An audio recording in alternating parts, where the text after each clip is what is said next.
Okay guys, आज का हमारा टॉपिक है फॉरफीचर ऑफ शेयर। ठीक है, सबसे पहले हमें इसका मतलब समझना है। फॉरफीचर का देखो अभी प्रॉपर टेक्निकल बात नहीं हो रही है, सिर्फ न्यूमेरिकल को अंडरस्टैंड करने के पॉइंट ऑफ व्यू से मैं थ्योरी समझा रहा हूँ। इस चैप्टर की थ्योरी ऑलमोस्ट मेरी बन चली है, बहुत जल्दी आपको प्रोवाइड हो जाएगी, है ना। और कल तक आपको जो पीछे वाला हमारा चैप्टर था ना रिटायरमेंट, उसके कुछ क्वेश्चंस और कुछ थ्योरी रह गई थी, कल तक वो आपको प्रोवाइड हो जाएगी। फिर डेथ और डिसोल्यूशन धीरे धीरे 2-4-5 दिन में सारा आपको ऑलमोस्ट कवर हो जाएगा कोर्स, जो रह गई थी आपकी फोटो। और बाकी अब इसका भी नंबर आपका थ्योरी का आने वाला है। फिलहाल हम इसको न्यूमेरिकल को सॉल्व करने के पॉइंट ऑफ व्यू से थोड़ा डिटेल में ना जाकर के बेसिकली इसका समझ लेते हैं कि मतलब इसका मीनिंग क्या है। फॉरफीचर का जस्ट मीनिंग ऐसे समझ सकते हो, it is a cancellation of allotment. मतलब जब कोई शेयर होल्डर अगर अपनी ड्यूज कॉल्स पर, किसी भी कॉल पर, मतलब किसी भी इंस्टॉलमेंट पर, जब कोई शेयर होल्डर अपनी इंस्टॉलमेंट्स देने में समर्थ नहीं होता तो कंपनी क्या करती है, उसको कुछ टाइम देती है और टाइम टू टाइम उसको नोटिस भेजती है। ठीक है ना, 2 से 3 से 4 नोटिस भेजे जाते हैं और जब उन नोटिस पे भी रिप्लाई वो नहीं कर रहा है तो फाइनली कंपनी एंड में क्या करती है, उसके शेयर्स को फॉरफिटेट कर लेती है। इन अदर वर्ड्स, उसका राइट जो है कंपनी के अंदर, वो एज अ शेयर होल्डर जो उसका राइट कंपनी के अंदर बना हुआ है, कंपनी उसको क्या कर देती है, फिनिश कर देती है, यानी कि कैंसिलेशन ऑफ शेयर्स हो जाता है। जो शेयर्स आपको दिए गए थे, जो शेयर्स आपको अलॉट किए गए थे, अब आप शेयर होल्डर कंपनी के अंदर नहीं रहते हैं। ठीक है, तो इस प्रोसेस को हम लोग बोलते हैं फॉरफीचर ऑफ शेयर। और जब हमारा फॉरफीचर ऑफ शेयर किया जाता है तो हमारा टॉपिक ये है कि उसका अकाउंटिंग ट्रीटमेंट कैसे किया जाता है। ठीक है गाइस, तो देखिए 2 से 3 कंडीशंस हैं, वैसे तो हम एक ही एंट्री में समझ सकते हैं। देखो, जब आप किसी को शेयर होल्डर बना रहे थे, जब आप किसी को शेयर्स अलॉट कर रहे थे, उस समय आप कैपिटल क्रिएट कर रहे थे कि नहीं कर रहे थे कंपनी के पॉइंट ऑफ व्यू से। लेकिन अभी आप जो शेयर होल्डर है, जो कि डिफॉल्टर शेयर होल्डर है, अब आप उसको क्या कर रहे हो, उसके पास जो शेयर्स है वो शेयर्स उससे छीन रहे हो, वापस ले रहे हो, उसका राइट कंपनी में से कैंसिल कर रहे हो। तो आप क्या करोगे, सबसे पहले शेयर कैपिटल को कर दोगे डेबिट। समझ में आ गया ना, डेबिट क्यों होगी, क्योंकि जब तक वो हमारा शेयर होल्डर बना हुआ था तब तक कंपनी के पॉइंट ऑफ व्यू से हमारे पास जो उसका पैसा आया था वो as a part of capital था। लेकिन अब तो वो पार्टनर है, अब तो वो शेयर होल्डर है ही नहीं ना, तो अब किस बात की कैपिटल क्रिएट रहेगी कंपनी में। तो पहले आप क्या करोगे, शेयर कैपिटल को आप करोगे डेबिट। और क्रेडिट में क्या करोगे बच्चों, देखो क्रेडिट में आप वो चीजें क्रेडिट करोगे, क्रेडिट के अंदर आप वो चीजें डालोगे जो वो नहीं दे पाया है, जो इंस्टॉलमेंट वो नहीं दे पाया है, उन इंस्टॉलमेंट्स को आप क्रेडिट में डालोगे। मैं एंट्री लिख देता हूं पहले, फिर आपको इसके पीछे का लॉजिक भी बता दूंगा ऐसा क्यों है। टू शेयर, सपोज मान लेते हैं कि वो बंदा अलॉटमेंट से नहीं दे पा रहा है, तो to share allotment, to share first call. जाहिर सी बात है, जब वो फर्स्ट कॉल भी नहीं दे पा रहा तो सेकंड कॉल भी नहीं दे पाया होगा। To share second call account. और एक वर्ड आता है to share, to forfeited shares, to forfeited shares account, being dash shares forfeited. Normally ये एंट्री होती है आपकी जब आप फॉरफीचर करते हैं। अब इस एंट्री को कैसे फॉर्म किया गया है, थोड़ा सा उसका तरीका समझ लेते हैं। शेयर कैपिटल को डेबिट किया गया है और शेयर कैपिटल को डेबिट क्यों किया गया है, क्योंकि आप उसके कैंसिल कर रहे हो शेयर। तो जब वो शेयर होल्डर ही नहीं है तो अब उसकी कैपिटल, जो पैसा वो कंपनी में दे चुका है, क्या वो कोई कैपिटल कंपनी के लिए रह गई, उसकी नहीं रह गई। इसीलिए आप, क्योंकि कैपिटल आपने जब, इससे पहले आपने जब ड्यू किया था तब आपने कैपिटल में क्रेडिट किया था ना भाई। आप एप्लीकेशन का ड्यू करते थे तो क्या एंट्री करते थे, share application account debit to share capital. आपने अलॉटमेंट की ड्यू की तो आपने क्या एंट्री की, share allotment to share capital. First call की ड्यू की तो क्या एंट्री की, share first call to share capital. Second call की ड्यू की तो आपने क्या एंट्री की, share second call to share capital. और आपने उसको पूरा मौका दिया। अगर मान लो वो व्यक्ति अलॉटमेंट से डिफॉल्टर हो गया, मान के चलिए कोशांक, जिसके पास हमारी कंपनी के 100 शेयर्स हैं, आप सब में मैंने 1 लाख शेयर्स डिस्ट्रीब्यूट किए हुए हैं, जिसमें से एक शेयर होल्डर है मिस्टर कोशांक। इसके पास मेरी कंपनी के 100 शेयर्स हैं और बेटा he is not able to pay his dues on allotment and further calls.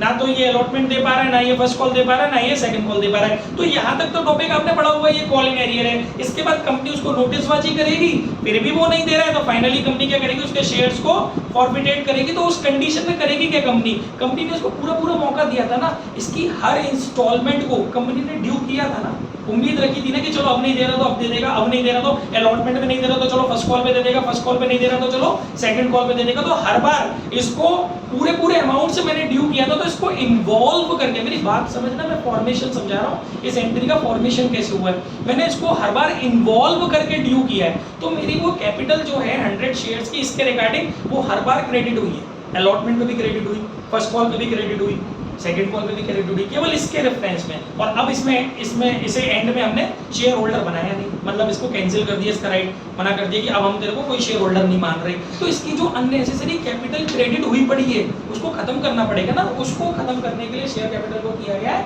Debit. अब क्रेडिट में क्या डालोगे, देखो ये जस्ट कैंसिलेशन है। एक बात बताओ, अब अलॉटमेंट की ड्यू कर रही थी, अभी मैंने बोला था क्या एंट्री करी थी आपने, allotment account debit to share capital, तो रिवर्स उसको पलट दो ना, इसको रिवर्स कर दो, share capital to share allotment, तभी तो एंट्री कैंसिल होगी, क्योंकि ये बंदा तो शेयर होल्डर है ही नहीं ना, कैंसिल कर दिया ना इसको हमने। जब आपने इसकी फर्स्ट कॉल की ड्यू की थी तो आपने क्या एंट्री की थी, share first call to share capital, यही तो की थी, रिवर्ट कर दो तो share capital to share first call. तो ये केवल कैंसिलेशन होता है और कुछ नहीं। और फीचर कोई बहुत बड़ा इश्यू नहीं है, जो अकाउंटिंग ट्रीटमेंट आप करके बैठे बंदे की, अब उसको एडजस्ट तो करना पड़ेगा, ये तो है नहीं कि रिवर्ट लेके मिटोल देंगे, अब इसकी अपोजिट एंट्री करके उसको फिनिश करना है। तो share capital to share allotment, share capital to share first call to second call to. अच्छा एक चीज और, जो ये व्यक्ति दे चुका है, भाई कम से कम ऐसी क्या चीज है जो हमेशा आएगी, एप्लीकेशन तो आनी ही आनी है। ये व्यक्ति एप्लीकेशन तो दे चुका है, वो कंपनी का फायदा होगा। और यही एक डिफरेंस होता है सरेंडर ऑफ शेयर्स में एंड फॉरफीचर ऑफ शेयर्स में। एक टॉपिक होता है सरेंडर ऑफ शेयर और एक टॉपिक होता है forfeiture of share. Forfeiture of share में कंपनी आपके राइट्स फिनिश करती है, सरेंडर ऑफ शेयर्स में आप खुद जाकर के सरेंडर कर देते हैं कि अब हम कैपेबल नहीं है भैया, हम आपके पैसे नहीं दे पाएंगे। तो उस कंडीशन में क्या होता है, जो तुम दे चुके हो, लीगली प्रूफ नहीं है इसका, लेकिन जो तुम दे चुके हो, कंपनी चाहे तो आपको उसमें से कुछ रिटर्न करने के लिए कुछ विचार कर सकती है, ये सरेंडर ऑफ शेयर होता है। लेकिन फॉरफीचर में तो जो तुम दे चुके हो ना, वो तुम्हें वापस नहीं मिलने वाला। क्यों? क्योंकि गलती तुमने की है, डिफॉल्टर तुम हुए हो। जब हमने आपको शुरू में प्रोस्पेक्टस इशू किया था पब्लिक के सामने, तो हमने क्लियरली बताया था कि हम इतने एप्लीकेशन पे मांगेंगे, इतने रुपए अलॉटमेंट पे मांगेंगे, इतने फर्स्ट कॉल पे मांगेंगे और इतने सेकंड कॉल पे मांगेंगे और इतने टाइम लैग पर मांगेंगे। तो आपने जब 100 शेयर्स मेरे से लिए तो आपने अपना माइंड मेकअप रखा होगा ना कि आपके पास इतने टाइम पर इतना पैसा देने के लिए अवेलेबल होगा। फिर बाद में आप डिफॉल्टर हो रहे हो तो दैट इज योर फॉल्ट। तो जो चीज आपने मुझे दे दी वो आपकी रिटर्न नहीं होगी, तो वो कंपनी के लिए फायदा है। तो उस फायदे को कंपनी कौन से अकाउंट पे क्रेडिट करती है, फॉरफिटेटेड शेयर अकाउंट, ठीक है। और इस पैसे का यूज कंपनी कहां करेगी, देखो मेरा उद्देश्य आपसे फायदा कमाना नहीं है, बीइंग अ कंपनी मेरा उद्देश्य है कि मुझे अपना प्रोजेक्ट चलाना है। भाई प्रोजेक्ट के लिए कैपिटल अरेंज करनी है। अब तुम नहीं दे रहे हो तो अभी मैं आपको एक टॉपिक सिखाऊंगा, तुमने नहीं दिए तो तुमसे जो मैंने शेयर्स छीने ना, तुम्हारा जो राइट कैंसिल किया, उतने शेयर्स में किसी और को री इश्यू कर दूंगा।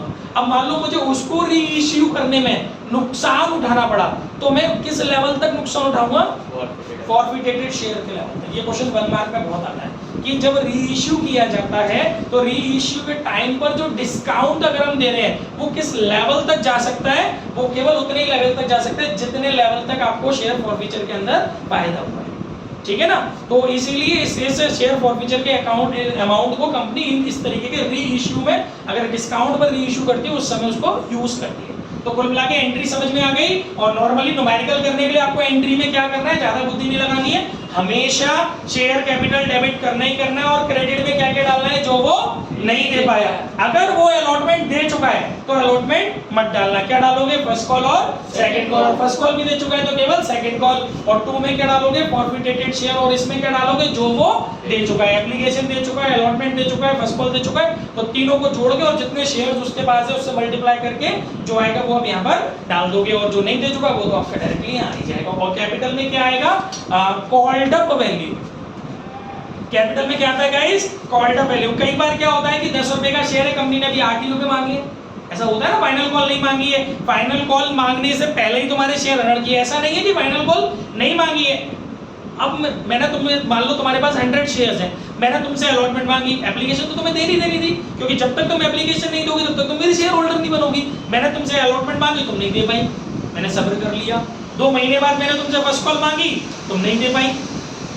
अब जब दूसरी कॉल मांगने का नंबर आया, मैंने सब्र नहीं किया आपने, मैंने क्या किया, आपसे आपके पास जो शेयर्स है पहले उनको फॉरफिटेट कर लिए, मैं मांग ही नहीं रहा सेकंड कॉल, उससे पहले आपके शेयर्स कैंसिल कर दे रहा हूं। तो ऐसा भी हो सकता है क्वेश्चन के अंदर कि पूरी कॉल मांगने से पहले ही कंपनी शेयर को, डिफॉल्टर शेयर होल्डर्स के पास जितने शेयर्स हैं उनको क्या कर ले बेटा, फॉरफिटेट कर ले। तो उस कंडीशन में जो कॉल्ड अप वैल्यू होगी वो एक शेयर की नॉमिनल या फेस वैल्यू नहीं होगी, बल्कि जितनी कंपनी ने मांगी गई है उतनी कॉल्ड अप वैल्यू से मल्टीप्लाई करेंगे। जैसे सपोज 10 रुपए का शेयर है, कंपनी ने केवल 8 रुपए मांगे, फाइनल कॉल जो 2 रुपए की रह गई थी वो मांगने से पहले इनके जो शेयर थे वो छीन लिए, उसके बाद में कंपनी ने फाइनल कॉल की है। तो ये जो फॉरफीचर की एंट्री होगी वो कितने अमाउंट से होगी गाइस, 8 रुपए के हिसाब से, ठीक है। और अगर पूरे 10 रुपए मांगे कंपनी ने, उसके बाद में जाकर के सारी कॉल्स मांगने के बाद, नोटिसबाजी करने के बाद कंपनी ने फाइनल फॉरफिटेट किए हैं, पूरे 10 रुपए से हो जाएगी। तो कुल मिला के कंक्लूजन ये है कि कैपिटल में कौन सी, ये सब क्वेश्चन 1 मार्क के हैं,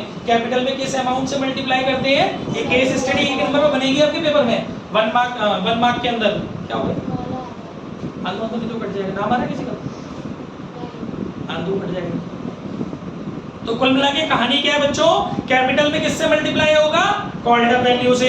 फॉरफिटेट में कौन सा अमाउंट आएगा, जो वो दे चुका है, जो इंस्टॉलमेंट्स वो दे चुका है, और बाकी जो वो नहीं दे पाया है तो वो आ जाएगा। अच्छा, इसी में एक और एंट्री और आ जाती है, समटाइम्स अगर हमने, ये था टॉपिक हमारा इश्यू एट पार,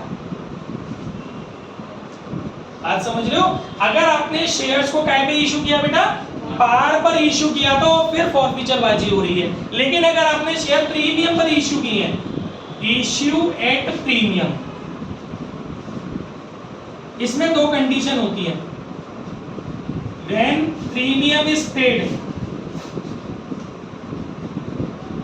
और when premium is not paid. समझना है इसको अच्छे से। जब आप प्रीमियम पर इश्यू करते हैं, वहां 2 कंडीशंस क्रिएट होती हैं कि वो व्यक्ति जो डिफॉल्टर शेयर होल्डर है वो एटलीस्ट अपना प्रीमियम तो दे चुका है, या फिर वो प्रीमियम भी नहीं दे पाया। प्रीमियम कोई अलग से तो मांगा नहीं जाता, आपको पता है, इंस्टॉलमेंट पे मांगा जाता है। अगर मान लो सपोज हमने प्रीमियम, ध्यान से सुनना, अगर हमने प्रीमियम अलॉटमेंट में मांगा है और क्वेश्चन में लिखा है कि प्रीमियम पेड हो गया, इसका मतलब उसने अलॉटमेंट भी दे दी, क्योंकि प्रीमियम अगर आपने अलॉटमेंट पे मांगा है और वो इंसान ही प्रीमियम दे चुका है, इसका क्या मतलब है कि वो इस इंसान ने अलॉटमेंट भी दे दी। तो इस टॉपिक को कंसीडर नहीं करेंगे, फिर इश्यूड प्रीमियम वाले टॉपिक को कंसीडर नहीं करेंगे। एंट्री बिल्कुल ऐसे ही हो जाएगी, शेयर कैपिटल अकाउंट डेबिट। मैं कर देता हूं इसकी पॉइंट, ए पॉइंट इसकी एंट्री मैं बता देता हूं। जब प्रीमियम पे कर दिया गया तो वहां जनरल एंट्री क्या होगी, share capital account debit, premium दे चुका है, विदाउट एनी इंफॉर्मेशन में बात कर रहा हूं आपसे। सपोज वो प्रीमियम दे चुका है, प्रीमियम दे चुका है और विदाउट एनी इंफॉर्मेशन ये मान लेते हैं कि प्रीमियम अलॉटमेंट पर मांगा गया है, प्रीमियम पे कर चुका है, इन अदर वर्ड्स कि वो अलॉटमेंट दे चुका है। तो एंट्री क्या करोगे, टू शेयर फर्स्ट कॉल, क्योंकि मैंने बोला था क्रेडिट में वो डालेंगे जो वो नहीं दे पाया, अलॉटमेंट तो वो दे चुका, क्या क्या नहीं दे पाया, फर्स्ट कॉल नहीं दे पाया और सेकंड कॉल नहीं दे पाया, टू शेयर सेकंड कॉल और टू फॉरफिटेटेड शेयर, ये हो जाएगी नॉर्मल एंट्री, ठीक है। अच्छा, इसमें बी पॉइंट, अगर वो प्रीमियम नहीं दे पाता, प्रीमियम नहीं दे पाया तो क्या जनरल एंट्री होगी, share capital account debit. Guys, जब आप प्रीमियम मांगते हो तो प्रीमियम आप ड्यू पर ही तो करते हो एंट्री, ड्यू के टाइम पर ही तो प्रीमियम मेंशन करते हो। आप नॉर्मली क्या एंट्री कर रहे होते हो उस टाइम पर, share allotment account debit to share capital to security premium. Unnecessary आपने सिक्योरिटी प्रीमियम क्रेडिट कर लिया उस बंदे के रेफरेंस में, जबकि he is not able to pay his dues on premium और अलॉटमेंट, ये बंदा दे ही नहीं पा रहा, तो फिर वो काहे के लिए आपने अकाउंट क्रिएट करके बैठे हुए हो प्रीमियम को। अब उसको कैंसिलेशन करोगे तो जब वहां पर क्रेडिट किया था तो अब यहाँ क्या करोगे, आप डेबिट कर दोगे। सिक्योरिटी प्रीमियम रिजर्व, शॉर्ट में लिखा है, आई होप समझ जाएंगे ना, SPR mean security premium reserve, और क्रेडिट पे क्या डालोगे, टू शेयर अलॉटमेंट अकाउंट, और इसमें इंक्लूडिंग प्रीमियम रहेगा, ध्यान रखना, क्योंकि ऑब्वियस है जब आपने ड्यू किया था तो इंक्लूडिंग प्रीमियम ही तो ड्यू किया था।